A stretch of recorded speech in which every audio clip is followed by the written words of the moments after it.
Nurse tingkat 1 Poltekkes Kemenkes Bengkulu. Baiklah, di sini saya akan mempraktekkan tentang 1. Pernapasan full sleep, kedua pernapasan diafragmatik, dan ketiga yaitu batuk efektif. Baiklah, kita bahas tentang pernapasan full sleep terlebih dahulu.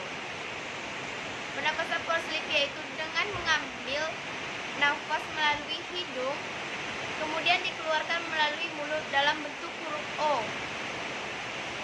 Baiklah, kita contohkan.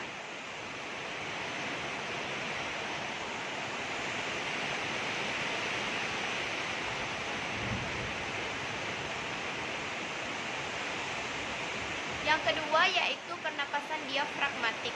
Pernapasan diafragmatik yaitu pernapasan perut. Baiklah, kita yaitu dengan meletakkan jari tengah, dengan menempelkan jari tengah, kemudian meletakkannya di atas perut. Pada saat perut mengembang,